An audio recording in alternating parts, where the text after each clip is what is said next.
सभी को मेरा प्रणाम। आईसीएसई सेमेस्टर 2 के लिए स्पेसिमेन पेपर्स आ चुके हैं और आज जिस पेपर की मैं चर्चा करने वाली, जैसा कि स्क्रीन पर ही दिख रहा है, हिंदी के लिए। और हिंदी में आप देख रहे हैं यहाँ पे, आपका जो सेमेस्टर 2 होगा वो 40 अंकों के लिए होगा।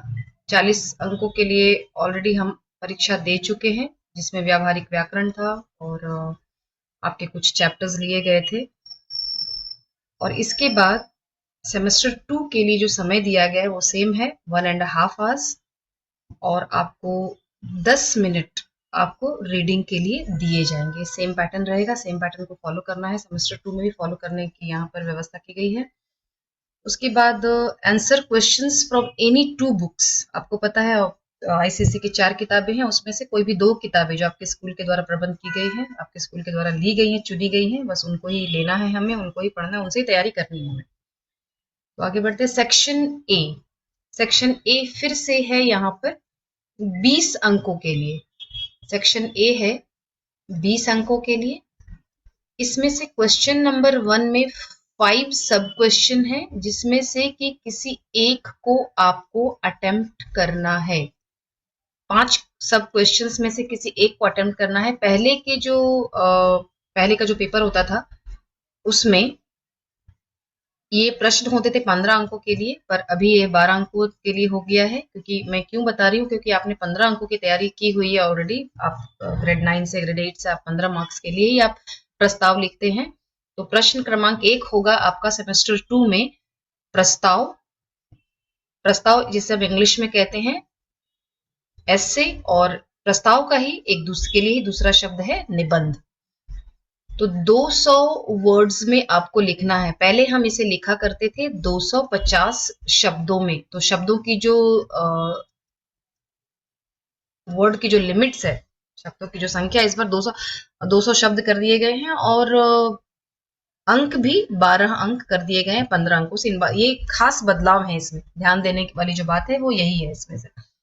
तो 12 अंकों के लिए क्वेश्चन नंबर 1 होगा, जिसमें से 5 ऑप्शंस रहेंगे, 5 विकल्प रहेंगे।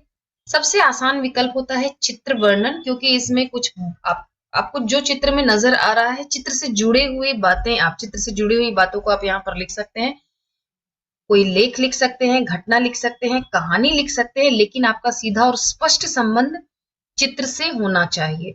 इसके बारे में मैं डिटेल से एक और वीडियो, कुछ और वीडियोस बनाऊंगी, जिसमें मैं आपको बताऊंगी कैसे हमें तैयारियां करनी है चित्र वर्णन के लिए। और इसके अलावा जब आप क्वेश्चन नंबर 4, सब क्वेश्चन 4 है, जब आप क्वेश्चन नंबर 4 अटेम्प्ट करते हैं, सब क्वेश्चन 4 अटेम्प्ट करते हैं, तो यहाँ पर जो तलवार लटकती है वो है मौलिक कहानी। मौलिक कहानी का अर्थ होता है आपकी अपनी ओरिजिनलिटी। कहानी में आपकी अपनी ओरिजिनलिटी होनी चाहिए, मौलिकता होनी चाहिए। कहानी कहीं से चुराई गई नहीं होनी चाहिए, बल्कि उसमें आपने क्या सोचा, आप क्या कल्पना कर रहे हैं, आपकी सृजनात्मकता देखी जाएगी उसमें। तो प्रश्न को ध्यान से अगर हम देखेंगे तो इस कहावत को आधार बनाकर, यानी क्वेश्चन नंबर 4 होगा सब क्वेश्चन, क्वेश्चन नंबर 1 का सब क्वेश्चन जो 4 होगा वो होगा कहावत को आधार बनाकर एक मौलिक कहानी लिखिए। तो अगर आपको लगता है कि आप बहुत अच्छे हैं सृजनात्मकता में, आप बहुत अच्छी कहानियों की रचना कर सकते, तो आप जरूर जाइए, सिर्फ कीजिए, कहानी को एक शीर्षक भी दीजिए। हर एक क्वेश्चन नंबर 1 का जो 5 सब टॉपिक्स है उसमें आपको शीर्षक लिखना बहुत जरूरी है। ये टोटलिटी में देखा जाता है, ये आपके प्रेजेंटेशन में देखा जाता है, और ये आपके प्रस्ताव को पूर्णता प्रदान करता है।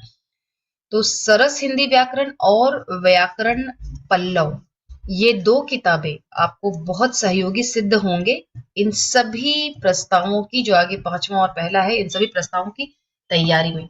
तो जरूर देखिए उन्हें, और प्रतिदिन आप समाचार पत्र जरूर पढ़िए।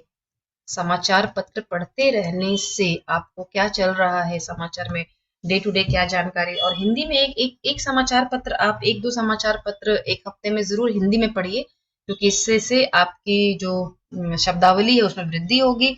आपने तो हिंदी वीडियोस, आप जो खास करके ज्योग्राफिक चैनल का आता है वो वीडियोस देखिए, तो आपको लिखने में बहुत मदद मिलेगी। लेकिन सिर्फ इससे आपका श्रवण कौशल बढ़ेगा। लिखने के लिए आपको कम से कम 20 से 25 मिनट में एक प्रस्ताव, आप 2 से 3 दिनों में एक प्रस्ताव की रचना जरूर कीजिए बच्चों। वैसे भी छुट्टियां शुरू हो गई हैं आपकी, एक्स्ट्रा क्लासेस अगर कुछ आपके स्कूल की ओर से आयोजित की जाती है तो उसके बाद भी आपके पास बहुत समय बचता है। तो जरूर लिखित अभ्यास अपना शुरू कर दीजिए। फिर से जो इसमें की वर्ड्स है, इसमें जो बातें महत्वपूर्ण है वो है अंक होंगे 12 अंकों के लिए होगा क्वेश्चन नंबर 1, और शब्द सीमा जो है वो 250 शब्दों से 200 शब्द कर दिए गए हैं, लेकिन आप 10-20 शब्द ज्यादा आप लिख सकते हैं, इसमें कुछ ये नहीं, लेकिन कम मत लिखिए। एक आधा पैराग्राफ ज्यादा लिखिए लेकिन कम मत लिखिए। क्वेश्चन नंबर, और प्रतीक्षा कीजिए मेरे आगे आने वाले वीडियो से, क्योंकि मैं प्रस्तावों के बारे में चर्चा करने वाली हूँ उसमें। क्वेश्चन नंबर 2 है, प्रश्न 2। पहले हुआ करता था, आपने अभी तक आपने ध्यान दिया होगा कि हमारा जो पत्र लेखन है वो 7 अंकों का हुआ करता था, लेकिन ये वाला जो आपका स्पेसिमेन पेपर है वो 8 अंकों के लिए है। हालांकि 1 अंक बढ़ा दिया गया है, लेकिन शब्द की जो सीमा है वो वही उतनी ही रखी गई है। 120 शब्द रखे गए हैं, लेकिन आप थोड़े बहुत आप शब्द बढ़ा कर लिख सकते हैं, लेकिन मेरा यही कहना है कम मत लिखना। आप थोड़ा ज्यादा लिख सकते हैं, लेकिन इतना ज्यादा भी नहीं लिखना है कि समय ना बचे आपके पास अंतिम प्रश्नों को करने के लिए। और इसमें एक बात ध्यान देने की और जरूरत है कि हमेशा औपचारिक पत्र का ही, अनौपचारिक पत्र का ही आप चयन करें। अनौपचारिक पत्र किसे कहते हैं? Informal letter. अनौपचारिक पत्र हम किसे कहते हैं? जो हम अपने संबंधियों को, अपने मित्रों को, भाइयों बहनों, चाचा चाची, काका काकी, नाना नानी, दादा दादी, माता पिता, मित्र को हम लिखते हैं, उसे हम कहते हैं इनफॉर्मल लेटर। हमेशा इन पत्रों को ही आप लिखिए, मतलब इस पत्र का ही चयन कीजिए, क्योंकि इस पत्र में बहुत सारे ऐसे टेक्निकल वर्ड्स होते हैं, ऐसे तकनीकी शब्द होते हैं जिसमें जिसमें अगर आप गलती करते तो आपको अंक उसमें काफी कट जाते हैं। तो आप हमेशा इस प्रकार के पत्रों का ही चयन कीजिए, और इसमें काफी कुछ लिख भी सकते हैं आप। तीसरा, जो अब ये तो बात हो गई सेक्शन ए की। तो 12 प्लस 8 इज इक्वल टू, जो सेक्शन ए है आपका वो है 20 अंकों के लिए। तो ये सेक्शन ए की हमारी बात हो गई। सेक्शन बी, सेक्शन बी में आपके पास 2 किताबें हैं। अगर साहित्य सागर, अगर हम बात करें कहानियों की, कहानियों वाली जो पार्ट 1 है कहानियों की, उसकी बात करें तो उसमें 10 चैप्टर्स में से नंबर 1, 2, 3 और 4 क्या है? नंबर 1 बात अठन्नी की, नंबर 2 क्या है? काकी, नंबर 3 क्या है? महायज्ञ का पुरस्कार, और नंबर 4 है नेताजी का चश्मा। ये आपको अब सेमेस्टर 2 में नहीं पढ़ना है, हाथ नहीं लगाना है आपको, आपका इसका काम आपका हो गया फिलहाल के लिए। अब इसके बाद संदेह जो चैप्टर है क्रमांक 7, ये बोर्ड ने हटा दिया है, तो ये भी आपको नहीं पढ़ना है। इसके बाद आता है अपना अपना भाग्य। अपना अपना भाग्य भी बोर्ड्स ने हटा दिया है, ये भी आपको नहीं पढ़ना है। यानी 4, अर्थात 4, 5 और 6 आउट ऑफ जो 10 चैप्टर्स है, 10 चैप्टर्स में से 6 चैप्टर्स आपको अब पढ़ने ही नहीं है साहित्य सागर किताब से। साहित्य सागर में जो कहानी वाला सेक्शन है, कहानी वाला भाग है, वहां की बात कर रही हूं मैं। अब बच गए कितने चैप्टर आपको तैयारी करने के लिए? चैप्टर क्रमांक 6 है अपना अपना भाग्य, माफ कीजिएगा बच्चों, क्षमा कीजिएगा, चैप्टर नंबर 6 है बड़े घर की बेटी, बड़े घर की बेटी। चैप्टर क्रमांक 8 है भीड़ में खोया आदमी। चैप्टर क्रमांक 9 है भेड़े और भेड़िए। चैप्टर क्रमांक 10 है 2 कलाकार। तो ये 4 चैप्टर्स आपको तैयारियां करनी है साहित्य सागर से, याद रखिएगा।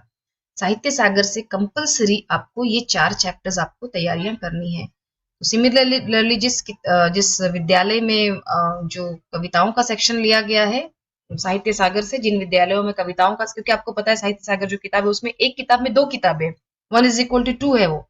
तो जिस विद्यालय में साहित्य सागर का पार्ट 2 भी लिया गया है, तो उन्हें मालूम है उन बच्चों को कौन सी कविताएं लेनी है, कौन सी छोड़नी है, आपको पता है। तो आप उसे उसके अनुसार आप फॉलो कीजिए। अब हम आते हैं, हाँ, ये पद्य भाग की मैंने बात की आप लोगों से कि जो किताबें जो छोड़ दी गई हैं, जो हटा दी गई हैं, वो हटा दी गई हैं, और जो सेमेस्टर 1 में लिया गया है वो भी नहीं ली जाएंगी।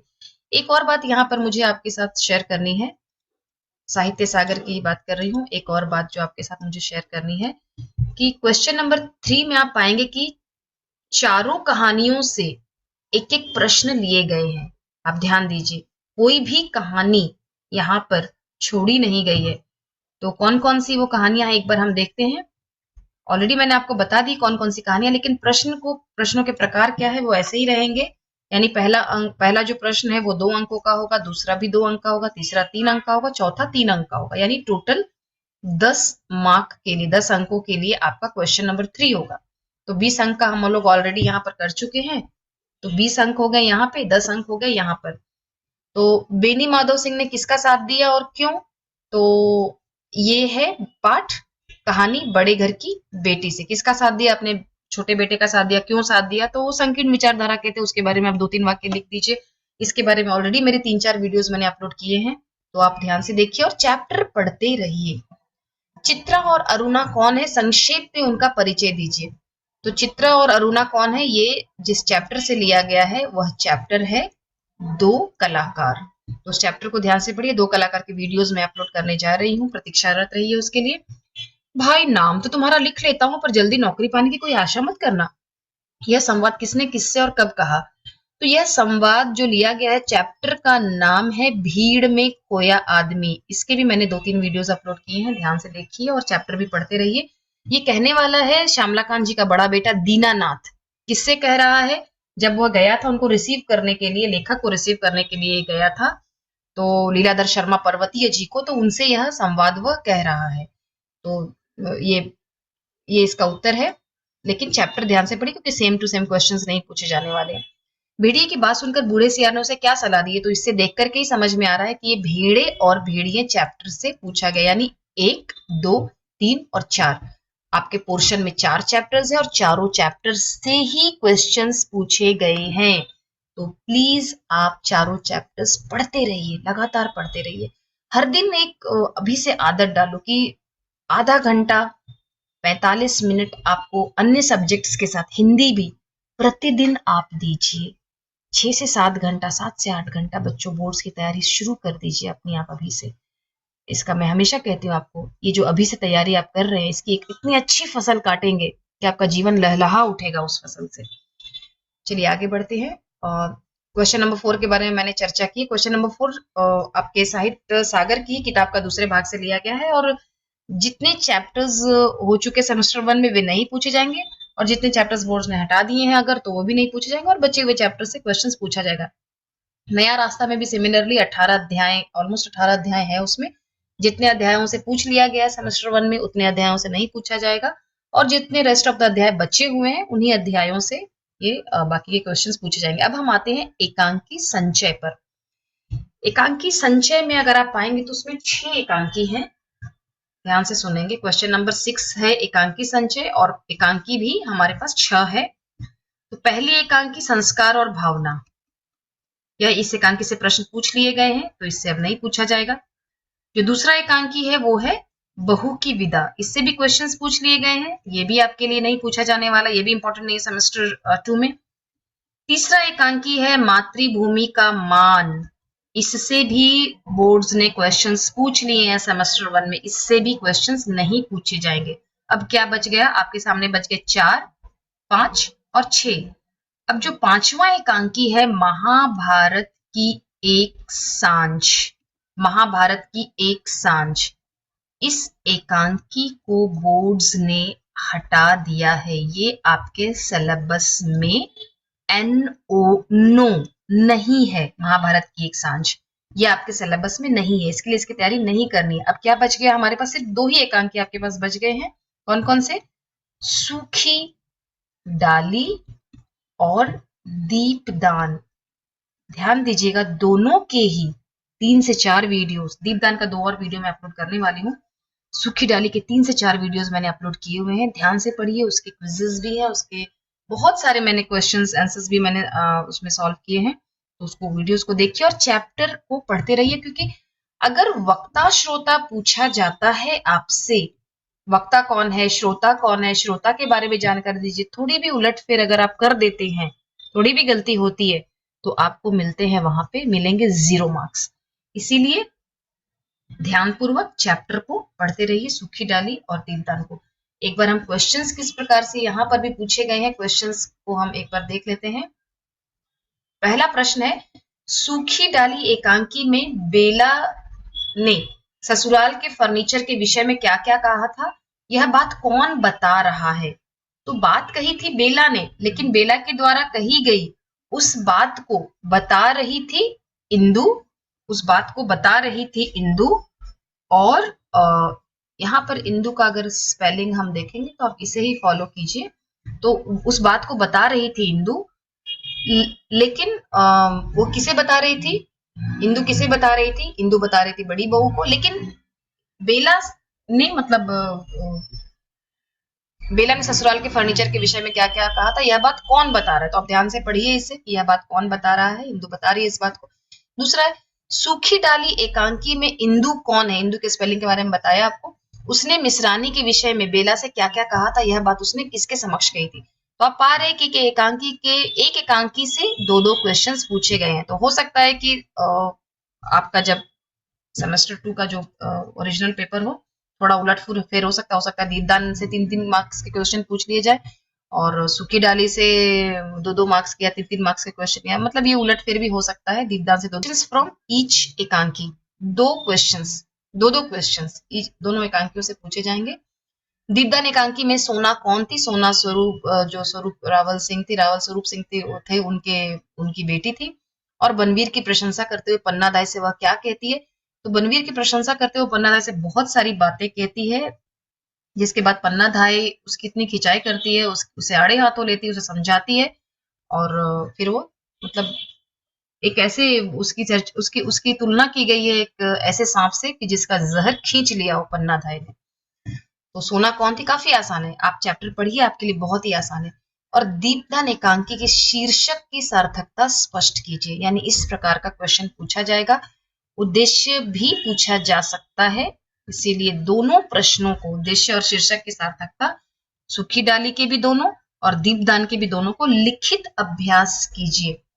लिखित अभ्यास करना बच्चों बहुत जरूरी है, खास करके उद्देश्य और चरित्र चित्रण। तो आशा करती हूँ कि यह वीडियो आपके बहुत काम आएगा और आप इसे इसे देखने के साथ साथ अपनी तैयारियों भी जारी रखिए परीक्षा के लिए। धन्यवाद।